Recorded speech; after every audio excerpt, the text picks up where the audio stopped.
bu günlərdə təsadüfən görüşdüyüm sabiq baş nazir Səbuhi Məmmədova salam verdikdən dərhal sonra, hal əhval tutmamışdan əvvəl dedim ki, siz Fuad Nəcəflinin suç ortağısınız. Baş verən hadisələrdə sizin də əliniz var. Gülə-gülə dedi ki, məni manipulyasiya edirsiniz. Qısa söhbətdən sonra onu inandırdım ki, biz onun da günahkar olduğuna inanırıq. Hiss etdim ki, bu söz Səbuhi müəllimə toxundu. Dedi ki, siz belə düşünürsünüzsə, deməli Naxçıvanda belə düşünənlər var. Bundan sonra bəzi suallarımı cavablandırmağa razılıq verdi. Əlbəttə, ilk sualım məni ən çox düşündürən 5 milyon manat xərclənən tədbir barədə oldu. Sabiq baş nazir bildirdi ki, TNS xəbəri tamamilə doğru idi. Səbuhi Məmmədovun bu barədə dediklərini olduğu kimi təqdim edirik.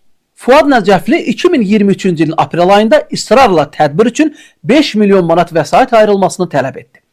Bu iş həyata keçirəcək təşkilatçı qurum axtarırdı. Heç bir dövlət orqanı həmin vəsaitin xərclənməsi prosesində iştirak etmək istəmirdi. Bunun üçün bir neçə dəfə iclas keçirildi. Nəhayət, tədbirin keçirilməsi Turizm Departamentinə tapşırıldı. Bundan sonra Fuad Nəcəfli vəsaitin ayrılması üçün bizə məktublar göndərir, təzyiq göstərirdi. Bu mövzuda sonuncu müzakirədə rəhbərliyin adından danışdı və biz vəsaitin ayrılmasına razılıq verdik. Həmin vaxt Muxtar Respublikanın ehtiyat fondunda olan 1 milyon manat, Mədəniyyət Nazirliyinin, onun şəhər və rayon şöbələrinin bir il ərzində mədəni kütləvi tədbirlər üçün nəzərdə tutulan 1 milyon manata yaxın, 2022-ci ildə aparılan tikinti quraşdırma işlərinə görə Arkoz Holdingə ödənilməli olan Naxçıvan Muxtar Respublikası Dövlət Şəhər Salma və Arxitektura Komitəsinin xüsusi hesabında olan 2 milyon 500 min manat, digər mənbələrdən olmaqla ümumilikdə 4 milyon 700 min manata yaxın vəsaiti tədbirin təşkili üçün Turizm Departamentinə yönləndirdik. Cəmi 3-4 saatlıq tədbir üçün bu qədər vəsait xərclənə bilməzdi. Tədbirin keçirilməsindən bir neçə gün sonra xərclənən vəsaitin israf olunduğu ilə bağlı mediada yazılar dərc olundu. Fuad Nəcəfli mənə dedi ki, peşiman olub, vəsaitin 3 milyon 500 min manatını büdcəyə geri qaytarmaq istəyir. Bunun mexanizmi ilə bağlı məlumat verdim, bildirdim ki, onu tədbirə xərclənməyən vəsait kimi büdcəyə geri qaytara bilərik. Həmin vəsaitin bir aya qədər büdcəyə geri qaytarılacağına söz verdi, amma qaytarmadı. O vaxt Fuad Nəcəfli elə eyfariyaya qapılmışdı ki, özünü toxunulmaz, əvəz olunmaz şəxs kimi görür, heç kimi saymır, heç kimdən qorxmurdu. Hətta israf olunan o vəsaitdən dövlət büdcəsinə ödəniləcək 700 min manatdan çox əlavə dəyər vergisini Türkiyədəki şirkətə götürdürdü. Sabiq baş nazirdən soruşdum ki, niyə at-qat yox, israf deyirsiniz? Cavabı qısa oldu. Siz indiyədək nə olduğunu öz çıxışlarınızda demisiniz. Hamısı düzdür, haqlısınız. Hörmətli tamaşaçılar, bizim ən çox tənqid etdiyimiz məsələlərdən biri də Fuad Nəcəflinin müstəsna səlahiyyətlər verdiyi səlahiyyətsiz şəxslər barədə idi.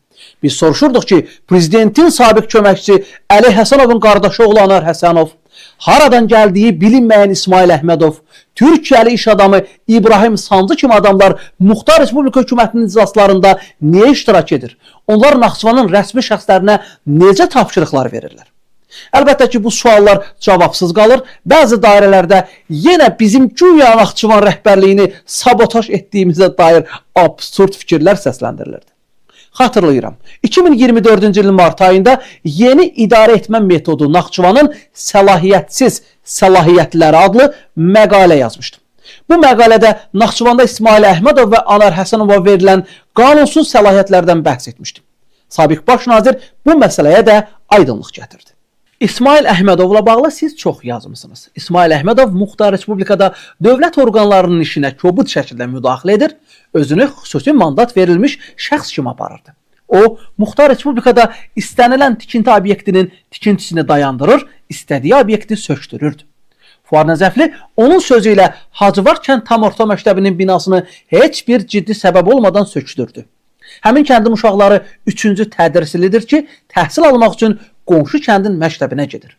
Qarşısını almasaydıq, Fuad Nəcəfli hətta Naxçıvan Nazirlər Kabinetinin binasını da sökdürəcəkdi. Bu barədə dəfələrlə mənə müraciət edir, binanı boşaltmağı tələb edirdi. Anar Həsənovla İsmail Əhmədov Fuad Nəcəflinin rəhbərliyi ilə keçirilən müşavirələrdə, iclaslarda iştirak və çıxış edir, absurd təkliflər verirdilər.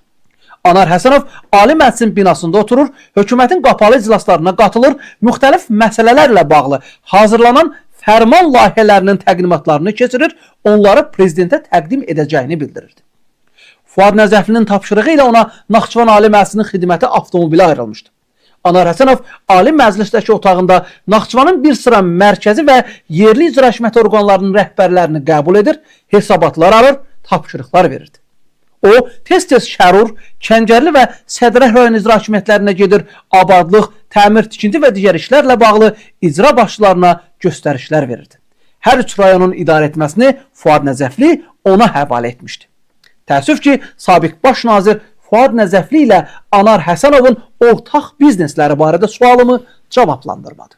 Fuad Nəcəfli yaxın dostu Anar Həsənovun xahişi ilə Şərur rayonunun Tənənəm kənd tam orta məktəbinin binasını sökdürmək, zərurət olmadan kənddə yeni 3 mərtəbəli məktəb binası inşa etdirmək qərarına gəlmiş.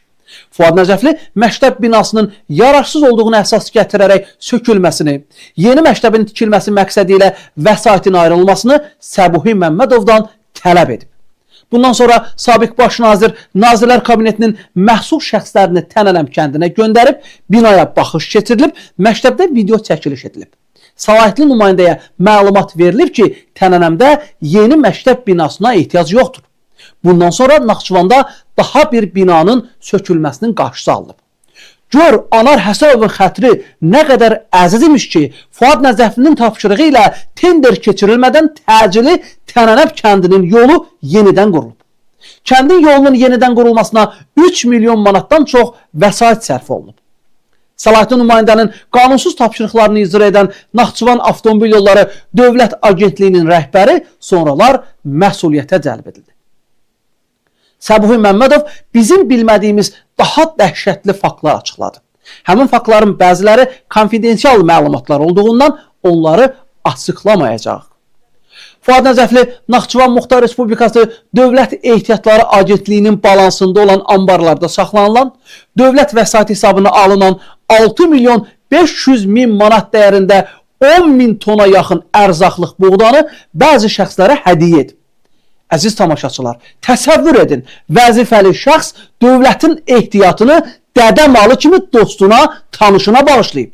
Bu faktı öyrənəndən sonra insanın beynində belə bir sual formalaşır. Fuad Nəcəfli bu addımları anlaqlı formada atıb. Bizdə onun bəzi qərarları ziyafətlərdən sonra verdiyinə dair məlumatlar var idi. Nəysə, çox dərinə getmək istəmirəm. Sabiq baş nazir dedi ki, Fuad Nəcəfli müxtəlif sahələrə vəsait ayrılması üçün ona il ərzində 200-dən çox məktub göndərilmiş. Onun sözlərinə görə səlahiyyətli nümayəndənin tələblərinin çoxunun heç bir əsası yox idi. Əgər həmin tələblər yerinə yetirilsəydi, küllü miqdarda dövlət vəsaiti havaya sovrulacaqdı. Sizi bu tələbləri yerinə yetirmədiyinizə görə vəzifənizdən azad etdilər? Sualına sabiq baş nazir belə cavab verdi. Naxçıvan Muxtar Respublikasının baş naziri Azərbaycan Respublikası prezidentinin təqdimatı ilə Ali Məclis tərəfindən vəzifəyə təyin və vəzifədən azad edilir. Dövlət başçısının qərarları müzakirə olunmur. Naxçıvanda tender saxtakarlıqlarının olduğu ilə bağlı xeyli məlumat yayılmışdı. Sabiq baş nazir tenderlər barədə suala cavabında bu sahədə də ciddi nöqsanlar olub deyərək kifayətləndi. Fuad Nəcəflinin özünü reklam xəstəliyinin olduğunu bilirdi. Yaxın ətrafı bu barədə mənə danışmışdı. Ancaq bu qədər irəli gedə biləcəyini təsəvvür etməmişdi. O, foto şəkillərinin, keçirdiyi mənasız tədbirlər barədə xəbərlərin sosial şəbəkələrdə paylaşılması üçün baş nazirdən 100-150 ştatın ayrılmasını tələb edib. Buna görə ayrıca iclas da çağırıb. Təklif olunub ki, dövlət orqanlarının mətbuat xidmətinə əlavə bir məsləhətçi ştatı ayrılsın, bu inzibati və yardımcı vəzifə də ola bilər. Bildirilib ki, onların işə gəlməsinə ehtiyac yoxdur. İşə götürüləcək həmin şəxslər verilən tapşırıqları öz evlərində icra etsinlər.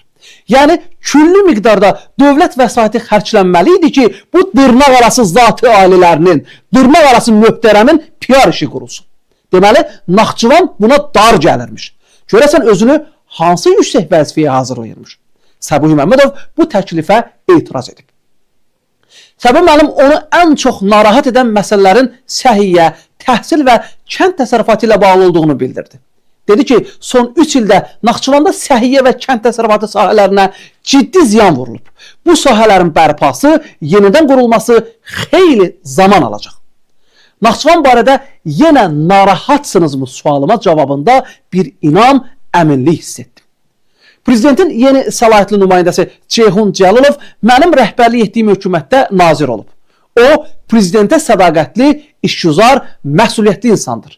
İnanıram ki, hər şey yaxşı olacaq.